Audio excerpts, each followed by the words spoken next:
In the 26 years Sonic the Hedgehog has existed, his adventures have been presented in dozens of different ways across multitudes of games, animations, toys, arts, comics, and more. This is an extremely beneficial thing for both the franchise and its fans, as it means that there are literally hundreds of different entry points through which someone might become a fan of the character, and whichever way that happens will almost certainly be unique from any other fan out there. You might have been a fan since day one with Sonic 1 in 1991, or maybe you caught Sonic Sat AM on ABC on your day off from school. Perhaps you got Sonic Adventure action figures from a relative Christmas Day one year, or randomly came across the Sonic OVA at a Hollywood Video or Sam Goody back in the day. However, if you lived in the United States at any time during the mid-90s or mid-2000s, there's a good chance you probably have gotten into the Sonic series the same way that I did, the Archie-published Sonic the Hedgehog series. It started all the way back in 1993 and has become one of the longest-running comics based on a video game series of all time. It's a contender for the longest-running licensed comic series as well. It's been home to hundreds of issues between the main series, all of its miniseries, and offshoots across its 2-decade run. However, it's had an extremely rocky history, both in terms of quality as well as with the ongoing real-life legal battles with ex-writers and creators from the series. Despite this, its prevalence has no doubt led to it being a leading gateway into the series for hundreds if not thousands of fans. Regrettably though, there's now a cloud of doubt over the series' continued existence. As of the writing of this essay, Archie has cancelled both the next upcoming main series Sonic issue,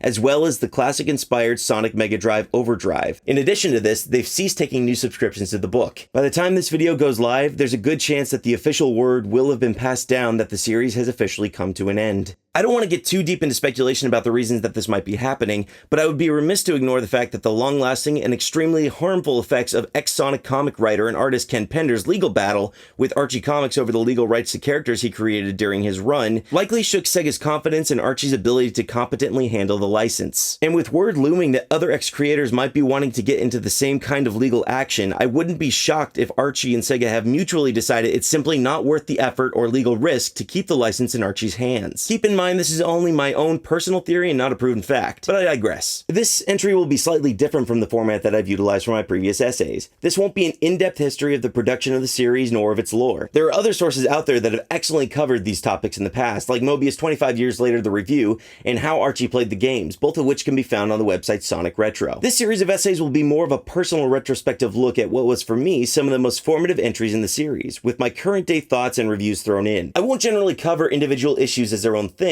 but I'll instead look at various story arcs and eras as a larger whole. So without further ado, I'm going to delve into my personal jumping off point as a Sonic fan. Sonic the Hedgehog issues 86 and 87, the heart of the Hedgehog storyline. I'm going to ask you to envision a time about 17 years ago during the summer of 2000. Imagine, if you will, a young Nakaze Blade having an utterly awful time at summer camp with few to any friends and generally just being miserable. Being the pathetic 9-year-old pansy that I was, I called home 2 days into the week-long camp and begged to be brought home. Despite being a nearly 2.5-hour drive, my parents mercifully obliged making the trek to pick me up. Having been a spur-of-the-moment change of plans, my parents were forced to bring along my little brother for the ride. He was never particularly good with car trips in general, much less ones this long, so my brother made sure to bring something to distract him on the long ride. This distraction was a copy of Sonic the Hedgehog issue 86. Now before this point, I had definitely been aware of Sonic the Hedgehog's existence. I had played and watched the demo of Sonic Adventure at Hollywood Video and KB Toys. Any of you feeling old at the mention of those names? And probably caught an episode or two of The Adventures of Sonic the Hedgehog or Sat AM at some point, but until that day, I'd never had any particular interest in getting into the series. All that changed with the car ride home though. Maybe due to a combination of being emotionally distraught, again, huge pansy, and being a super impressionable 9-year-old, for whatever reason, I latched onto the series hardcore. To this day, I think that it's probably still the best issue I could have possibly had as a first look into the series. There's several reasons for this. For one, it's a basic traditional Sonic and Tails adventure. Longtime readers of the series will know how rare this became as the series went on, especially as it began to take a heavier narrative tone around the time of the mid-30 entries. Because it came right at the end of a long storyline, the Sonic Adventure adaptation, and right before the beginning of a new one, the gear up to issue number 100, it had very little connection to what the current ongoing main storyline at the time was. As a result, there wasn't all that much lore baggage hoisted onto someone like me, a first-time reader, right at the get-go. Yet at the same time, there were still small callbacks to events that had transpired in the series previously that created narrative hooks to reel in a reader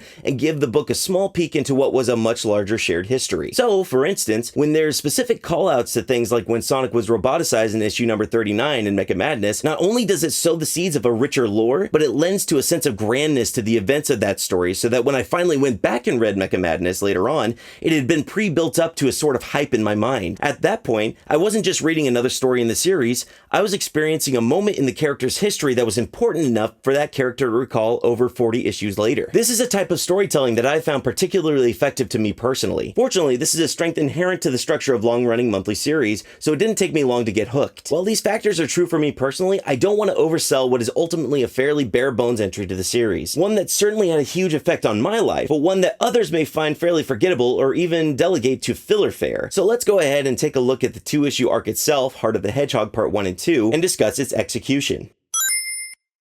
This short arc takes place directly after Sonic & Co. leave Station Square from the Sonic Adventure adaptation. Having crash-landed their ship after being sabotaged, Sonic and Tails take off on their own to get a lay of the land. When Tails goes solo to collect supplies and doesn't return, Sonic begins to worry and starts searching for him. Rather than finding Tails, he instead finds a newly rebuilt iteration of Metal Sonic, who's reconstructed himself after getting royally wrecked during the Knuckles Chaotix adaptation. Sonic attempts to take Metal on, but is outmatched in every regard thanks to the power gem embedded in his mechanical counterpart's chest that has caused his abilities to take a gigantic quantum leap forward. Completely at his mercy, Sonic is spared by Metal, who instead decides to taunt Sonic with threatening the life of Tails, who we then discover Metal has kidnapped. Metal reveals he's trapped Tails on the peak of Mount Mobius, a volcano that he has caused to once again become active. He gives Sonic a chance to save Tails if he can. Sonic speeds off to save Tails, but is sucker punched by Metal, who, surprising no one, just wants to cause Sonic grief. The story stops there and picks up in Sonic issue 87, with Sonic awakening from being knocked out cold. By this point, the mountain is only moments away from a full-scale eruption, and Sonic is rapidly running out of time. After a few more entanglements with Metal Sonic, he arrives at the crater, frees Tails, and they prepare to leave, only to be confronted by Metal once more. Surprise, surprise, Metal reveals that he has no intentions of letting either of them get out alive, and that they were both about to meet their end. Sonic orders Tails to escape, but Tails, unwilling to leave Sonic's side, remains. The shifting earth beneath them entraps both heroes, seemingly sealing their fates. However, Tails' show of selflessness and friendship has changed something inside Metal Sonic's mind, revealing to him the true superpower of teamwork or something like that. He has a change of heart. Metal Sonic frees Sonic and Tails and promptly holds off the lava flow as best he can, citing that he could now see the beauty of compassion and that, as a robot, it was something he could never truly experience. With just enough time to spare for Sonic and Tails to escape the erupting volcano, Metal Sonic is overwhelmed by the lava flow, destroying him, though nearly 12 years later we saw him return as Shard the Metal Sonic. Sonic and Tails reflect on the experience before moving on, ready to return home. In returning to these 2 issues nearly 17 years after I first read them, I was pretty happy and relieved to see that they remained 2 extremely enjoyable comics, albeit brief ones. As I previously stated, I think that these 2 issues were a great place for me to start. They gave just enough grounding through world building without front-loading it with lore a new reader would have no context for. The story, written by Danny Fingeroth, who's best known for his time on the Spider-Man comics, doesn't weigh down the book with too much unnecessary dialogue. Though this is a children's comic, so redundant exposition still expectedly rears its ugly head from time to time. Sonic's personality is clear-cut and well-defined as an impulsive, easily flustered, but nonetheless unshakably loyal guy with a heart of gold. All traits that are important to understand for anyone that's new to the series. In one of my previous essays, I mentioned that I think that Sonic shouldn't talk. That definitely doesn't apply to the medium of graphic novels and comics, however, where dialogue, when utilized correctly, can be extremely effective due in no small part to the fact that it doesn't need to contend with hit-or-miss voice acting. As a reader, the voice you give Sonic in your head is always going to be cooler than that which is actually committed to audio. With that in mind, I believe that how the writing is executed in these 2 issues is overall pretty successful. The 2 issues arts were penciled by Sam Maxwell, an artist that I was always disappointed never continued on with the series beyond this point. He had done occasional stints in the books preceding this, but issue 87 was the last time he lent his work to the series. It really is a shame because he had an extremely kinetic style that at times channeled the kinds of vibes presented in things like Sonic CD's opening animation, while still simultaneously almost perfectly translating Sonic's new adventure redesign to the comic very early on. Well, despite a few occasional off-model screw-ups and general weirdness. I should probably also at least mention the 2-part B story of these 2 issues, Against the Haunted Past, which chronicles the backstory of the character Monkey Khan, a mentally unstable kung fu monkey cyborg who was originally introduced in Sonic number 55. I honestly don't have a lot to say about this story. It again gives first-time readers a good glimpse into a long-running history, but I've never been a fan of MK or cared about his appearances. He originally seemed to be created just to take on some sort of Knuckles-esque rival role, but his character always just seemed seemed hokey to me. I've heard he gets better after Flynn took over the books, but those stories were published during a time period where I had fallen off the series personally, so I can't really speak to the quality of his utilization there. Basically, it's alright. Your mileage may vary. Still, the main story and its depictions of the characters were extremely well done for such a small and contextually inconsequential story. The original editions of this story are long since out of print, but I highly recommend tracking them down in trade paperbacks or online. It's definitely worth a quick look. Next time I revisit Archie Sonic, I'll be looking at the very next arc of the series, starting with issue 88 and concluding with issue number 101. But for the time being, that's all I've got. Have a good one.